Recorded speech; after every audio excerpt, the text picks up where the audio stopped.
really wanted to make a macrame side table for my bathroom. So I'm starting out by using this clear plastic bowl you can find at the Dollar Tree, as well as this pizza pie dish you'll find in like the kitchen section. And for the base of my side table, I'm using an IKEA waste bin that's just been flipped upside down. And that is what our clear plastic bowl is going to be sitting on top of. And this is pretty much the basic structure of my side table. I'm using some super glue to attach all of the pieces together. And then I'm gonna let that solidify before I move on to the macrame part. After the plastic bowl was solidified on top of the bottom of the waste bin, I just needed to now wrap macrame cording all around the entire structure. So I started at the bottom because there was a little lip there at the bottom that I knew that if I did it that way, it would be a lot easier to make sure that everything was kept really nice and even and straight. And to attach the macrame cord, I'm using my hot glue gun and I'm using some Gorilla Glue sticks to make sure everything sticks really well to the structure. And I'm just going to repeat that process over and over and over again. Notice how I'm never cutting the macrame cord at any point until I will get to the very, very top. There is this one section here that it didn't quite match up perfectly. So I just kind of had to squish the parts down to make sure that everything still stayed nice and straight, even once I moved onto the bowl part of the structure. And once I got to the top, I decided to flip it upside down so that way it would be easier. I always like to try to do things more so at eye level, and I think that helps keep everything looking really like well done and professional looking. Just for reference, they do sell macrame cord at the Dollar Tree, but you don't get very much and it is really thick. So I opted for macrame cord on Amazon that I will link below. And now it was just time to macrame the top piece. So I'm just going to start by the back, just doing 2 rows and then moving that row around to the top up until it gets to the very center. And I feel like this looks so fresh and ready for spring to come.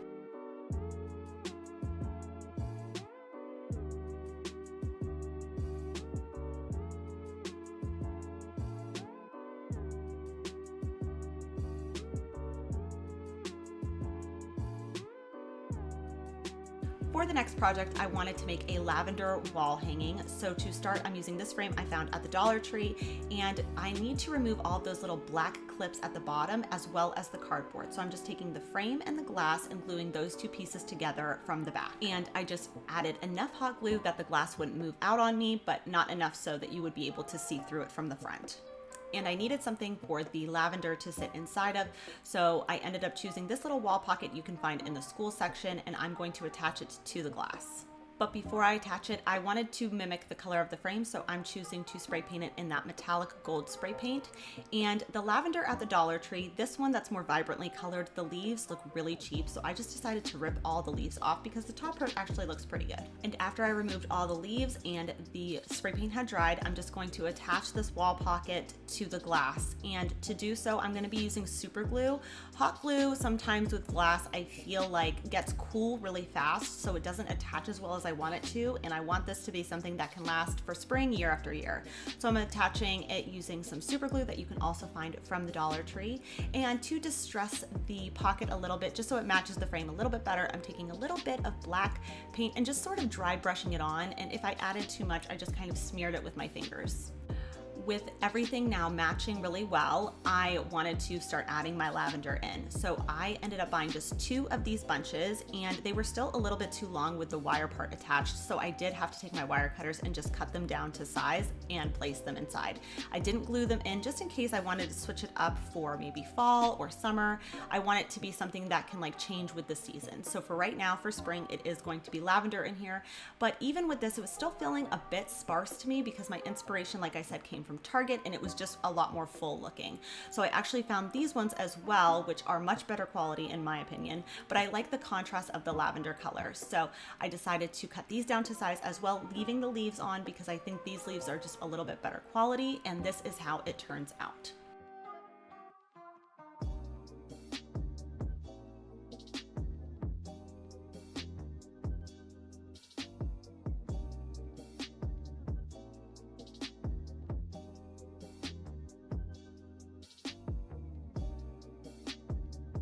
Next up, I wanted to make a jute trivet, so I'm starting off by using these foam wreath forms that you can find at the Dollar Tree. Specifically, you can find them a lot right now, and jute that I ordered on Amazon, so I will share that link below. I'm going to cut a little hole using my styrofoam burner, and you obviously just want to be careful when you're using this, but this is something I actually found at the thrift store, and it is so convenient when you do a lot of crafts with styrofoam like I do. So I'm just making a small hole using that and adding a dab of hot glue, and then I'm going to place the taped up end of the jute cording.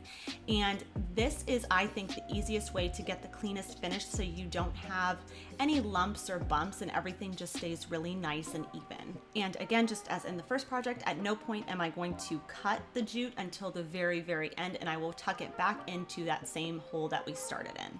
And with the hot glue, unlike the first project, I just didn't do every single time I wrapped it around. I probably did it every 5 times, just so then that way it kind of stayed nice and solidified, but it also cut down the time.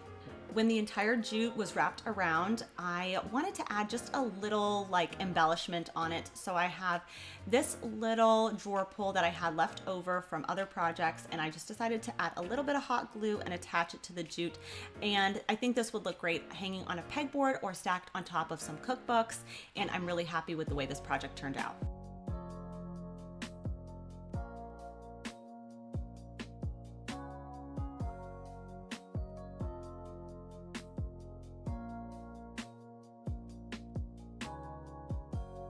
Next, I wanted to try making a simple minimal wreath, so I have these white florals from the Dollar Tree, and this pillowcase I actually picked up from the Goodwill for just 50 cents, and that is what is going to be the bow in the center of my wreath. For the primary foundation, I didn't use an actual wreath form. I actually just ended up using this greenery that I had on hand because the wire in this greenery is extremely strong, so if you don't have that, I would recommend probably using a wire wreath form. And I'm just kind of shaping everything into the shape of a horseshoe, but I wanted these white florals that I picked up from the Dollar Tree to just kind of like very effortlessly hang down beneath it.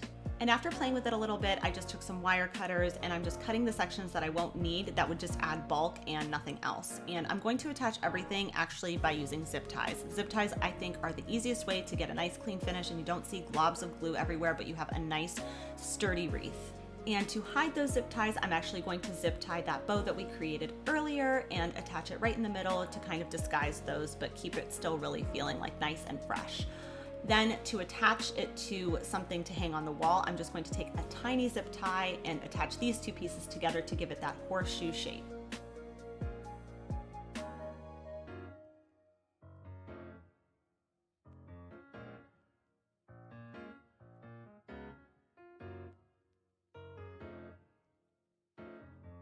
I wanted to upcycle the hurricane vase from the Dollar Tree, and we've been sampling lots of different backsplashes, so I'm taking this sample from Tile Bar, and I'm just going to remove all of these little individual tile pieces, and I'm going to attach it to the hurricane vase.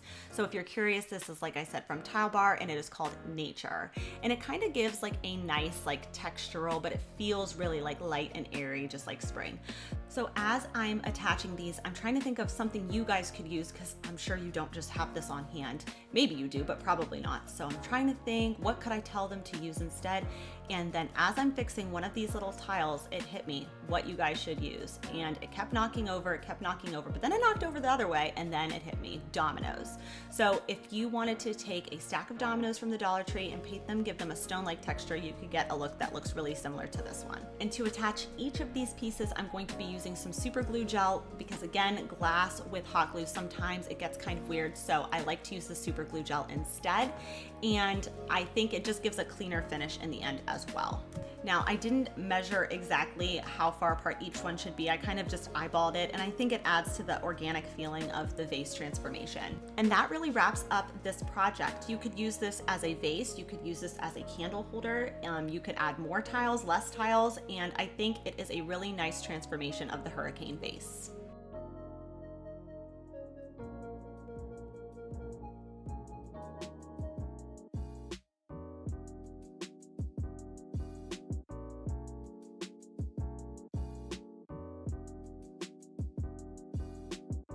Next up, I wanted to make a faux potted plant, and I landed on these daisies from the Dollar Tree, and I had this terracotta pot from last year, and I don't have a ton of this terracotta color, so I wanted to change it up just a little bit. So I'm taking some concrete mix and I'm just adding some water to make it more of like a watery consistency, because I'm pretty much just using that to get the color, not so much the texture, on top of this terracotta pot. And I added just the slightest amount of white paint to the brush as well, so that way it just added a little bit more dimension. And I painted all around the exterior as well as up into like that bottom part that you see here, just to make sure if there was any spots that were sparse in the greenery, that everything still looked like one piece. And then to give it some depth, I'm going to be adding some black and brown paint and just kind of giving like a dry brush technique to certain spots. And to add the daisies, again, I didn't like the leaves, just like the lavender. So I'm gonna remove those leaves, but when you do that, you're creating this sort of like sparseness. So you need to add something else. And I had better quality leaves at home already, so I felt okay doing that. So I'm going to be taking small clippings from this greenery stem and adding it to the potted plant. I didn't use any foam at the bottom. I also didn't use any glue. I just kind of placed things where they were going to be, because if it's on a dresser or something that someone's not really touching, a bookshelf, then I don't feel that that's necessary. And then that way it can change with you as the seasons change.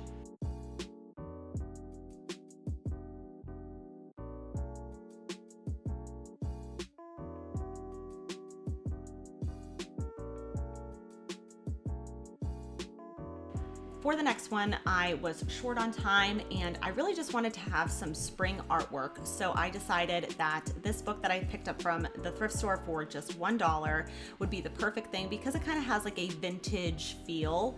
So I took a page that I liked, I cut it out of the book, and I try not to do ones with words because that tends to feel a bit busy for me. So I chose a picture that has just 3 different greenery stems, and I'm just cutting it down to size and placing it into the frame. And I think that this is just a really easy, like 5-minute way to make some seasonal artwork that looks really nice in the end.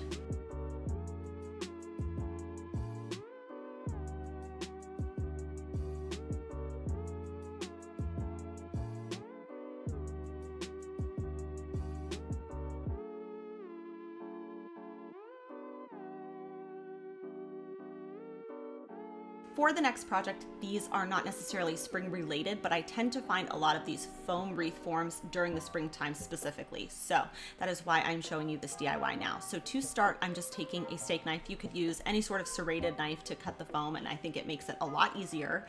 And I'm just cutting it in half. And then after I cut it in half, I'm taking a little bit of sandpaper and I'm just kind of like smoothing out those like rough spots. And then I'm just gonna find the center point, and I'm just going to make a larger hole there so I know where I'm going to need to melt down. I just kind of eyeballed this. I don't know that there's a really great way to measure it, so this was something I just eyeballed. And this is probably the most important step. I'm going to be using some metal piping here that I had left over from another project, and I'm going to hot glue that metal piece to the foam so that way it has some stability, because I've tried this project before and it just doesn't hold up because you don't have something in the middle to attach it that is sturdy. So you definitely need to do that step in order for this DIY to work. And then kind of a similar thing, I'm just going to make the holes for our candles. And for paint, I'm going to be taking some brown paint from the Dollar Tree as well as some black paint, and I'm going to actually not mix them very well together because I wanted it to have this sort of gradient effect, as well as some baking soda. And after I mix that all together, I'm just painting it on, giving it one nice even coat using a foam brush also from the Dollar Tree. And you can still see a bit of the green poking through. You cannot paint styrofoam using spray paint, unfortunately, so you do have to use paint. But I love how this DIY turned out. I think it looks really great, and I think I definitely got that look for less. And that is all that I have for you guys today. Thank you so much for watching. If you liked today's video, make sure you give it a thumbs up and tell me down in the comments which one was your favorite, and I will see you next time. Bye.